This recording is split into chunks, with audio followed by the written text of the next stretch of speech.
ఇటీవల పాకిస్తాన్పై ఆపరేషన్ బాంబ్ను ప్రారంభించిన సంస్థ ఏది? Balochistan liberation front BLF. నిషేధిత తిరుగుబాటు సంస్థ అయిన బలూచిస్తాన్ లిబరేషన్ ఫ్రంట్ బలూచి భాషలో ఉదయం అని అర్థం వచ్చే ఆపరేషన్ బాంబ్ పేరుతో వరుస దాడులను ప్రారంభించింది. ఆపరేషన్ బాంబ్ పాకిస్తాన్ అంతర్గత భద్రతను సవాలు చేయడమే కాకుండా బలూచిస్తాన్ సంఘర్షణ చుట్టూ అంతర్జాతీయ చర్చను కూడా తిరిగి లేవనెత్తింది. ఇటీవల యునెస్కో ప్రపంచ వారసత్వ జాబితాలో భారతదేశంలోని ఏ కోటలు చేర్చబడ్డాయి? మరాఠా కోటలు.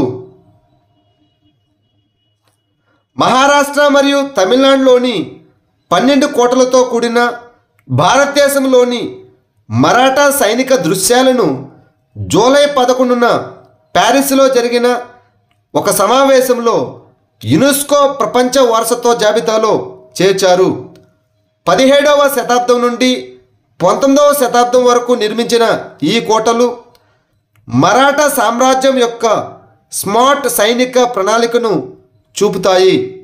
వీటిలో చాలా వరకు శివాజీ మహారాజు వంటి నాయకులతో ముడిపడి ఉన్నాయి. ఈ జాబితా పర్యాటకాన్ని పెంచుతుందని మరియు భారతదేశ గొప్ప వారసత్వం గురించి అవగాహనను వ్యాప్తి చేస్తుందని భావిస్తున్నారు. ఇటీవల అమర్నాథ్ యాత్ర భద్రత కోసం భారత సైన్యం ఏ ఆపరేషన్ ప్రారంభించింది? ఆపరేషన్ శివ 2025. జమ్మూ అండ్ కాశ్మీర్లో అమర్నాథ్ యాత్రను సురక్షితంగా నిర్వహించడానికి భారత సైన్యం ఆపరేషన్ శివ 2025ను ప్రారంభించింది. ఈ ఆపరేషన్ జూలై 12, 2025న ప్రారంభమైంది. దీనిలో 8500+ సైనికుల మోహరింపు, డ్రోన్ నిరోధక వ్యవస్థలు, వైద్య సౌకర్యాలు మరియు ఇంజనీరింగ్ మద్దతు ఉన్నాయి. భారతదేశంలో మొట్టమొదటి ISO సర్టిఫైడ్ స్టేషన్గా మారినటువంటి పోలీస్ స్టేషన్ ఏది? Arthunkal police station, Kerala. కేరళలోని అలప్పూజలోని Arthunkal police station bureau of Indian standard నుండి ISO క్వాలిటీ మేనేజ్మెంట్ సిస్టమ్ సర్టిఫికేషన్ను పొందినటువంటి భారతదేశంలో మొట్టమొదటి పోలీస్ స్టేషన్గా నిలిచింది. నేర నియంత్రణ, శాంతి భద్రతలు, ప్రజాస్పందన మరియు ఫిర్యాదుల పరిష్కారంలో స్టేషన్ యొక్క అద్భుతమైన సేవను ఈ అవార్డు గుర్తించింది. ఇటీవల తమిళనాడులోని ఏ కోటను యునెస్కో ప్రపంచ వారసత్వ ప్రదేశంగా పేర్కొన్నారు? జింగి కోట. తమిళనాడులోని విల్లుపురం జిల్లాలో ఉన్న జింగి కోటను జూలై 11న మరాఠా సైనిక ప్రకృతి దృశ్యాలలో భాగంగా యునెస్కో ప్రపంచ వారసత్వ ప్రదేశంగా ప్రకటించారు. ప్యారిస్లో జరిగిన ప్రపంచ వారసత్వ కమిటీ 47వ సమావేశంలో ఈ నిర్ణయం తీసుకున్నారు. ట్రాయ్ ఆఫ్ ది ఈస్ట్ అని పిలువబడే ఈ కోట దాని ప్రత్యేకమైన నిర్మాణం, బలమైన సైనిక రూపకల్పన మరియు లోతైన చారిత్రక మూలాలకు నిలుస్తుంది. ఇటీవల 2025 UN జనాభా అవార్డును ఎవరు గెలుచుకున్నారు? వర్ష దేశపాండే. మహారాష్ట్రలోని సతారాకు చెందిన న్యాయవాది అయిన వర్ష దేశపాండే జూలై 11న న్యూయార్క్లో 2025 ఐక్యరాజ్య సమితి జనాభా అవార్డును అందుకున్నారు.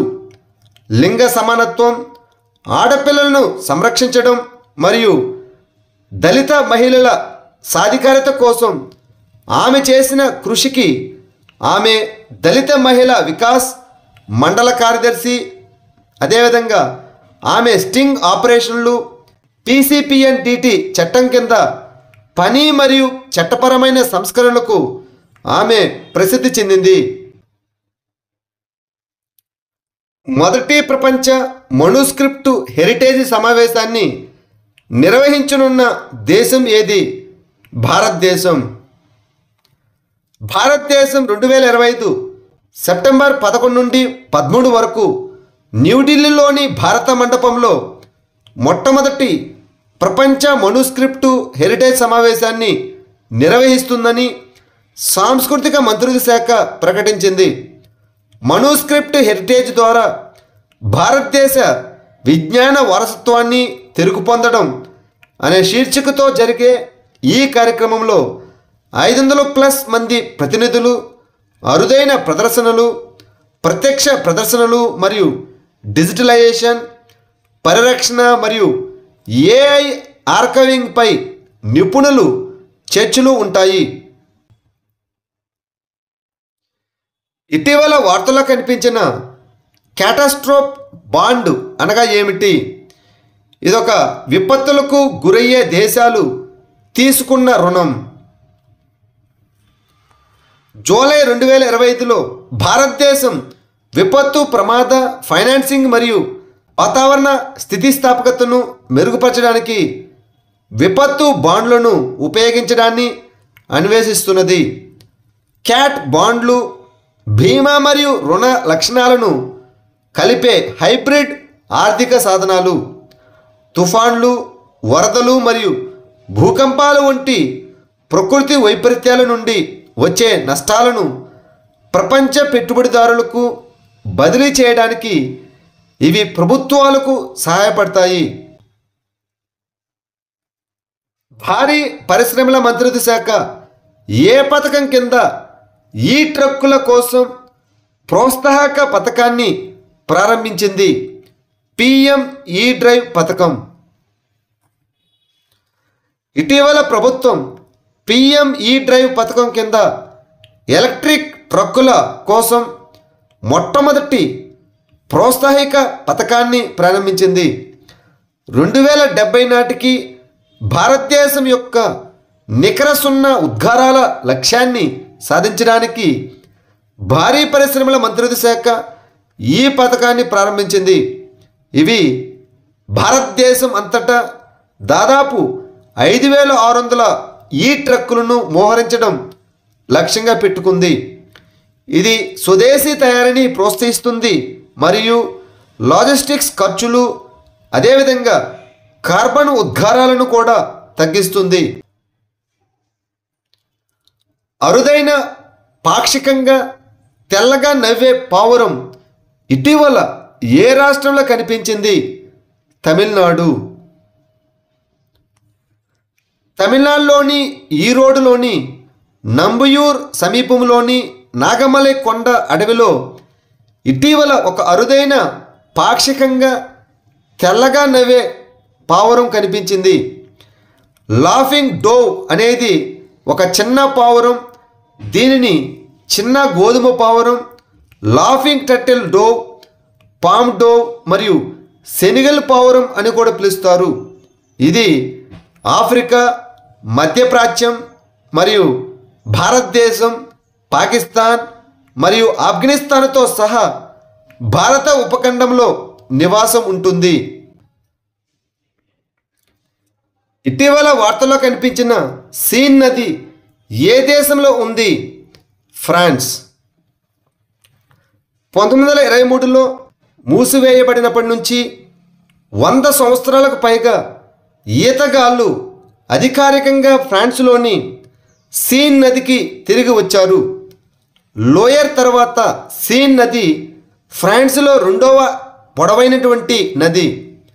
ఇది 775 కిలోమీటర్లు విస్తరించి ఉంది.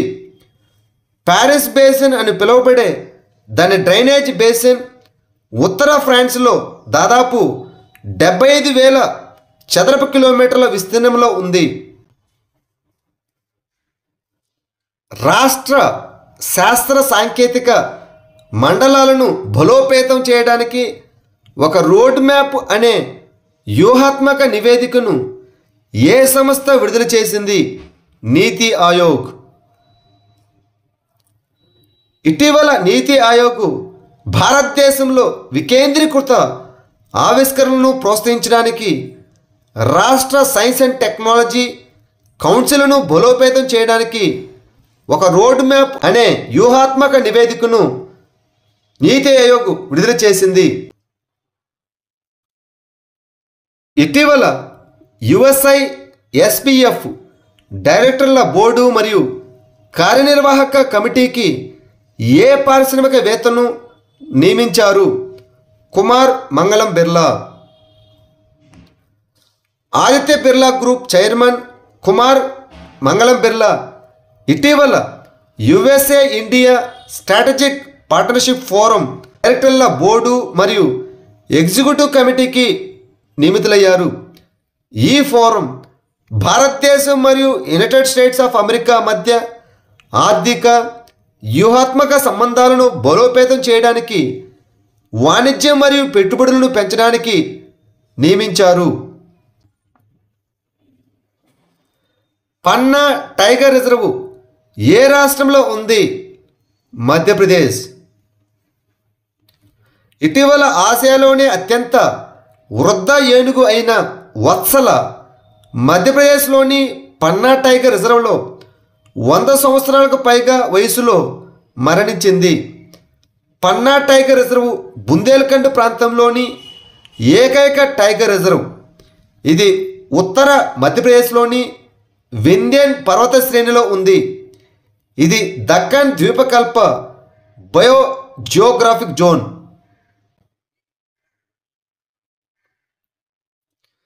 దుధ్వా టైగర్ రిజర్వ్ ఏ రాష్ట్రంలో ఉంది?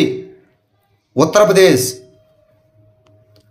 ఇటీవల ఒక నివేదిక ప్రకారం దుధ్వా టైగర్ రిజర్వ్లో చిరుతపులి జనాభా 2022 నుంచి 198.91% పెరిగిందని హైలైట్ చేయబడింది.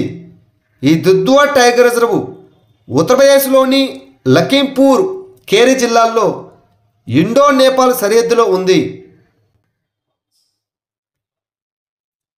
Phenom India national bio bank ఎక్కడ స్థాపించబడింది? CSIR institute of genomics and integrative జీవశాస్త్రం IGIB. కేంద్ర సైన్స్ అండ్ టెక్నాలజీ సహాయ మంత్రి, council of scientific and industrial research, institute of genomics and integrative biology అనగా CSIR IGIBలో ఫినోమ్ ఇండియా నేషనల్ బయో బ్యాంకును ప్రారంభించారు.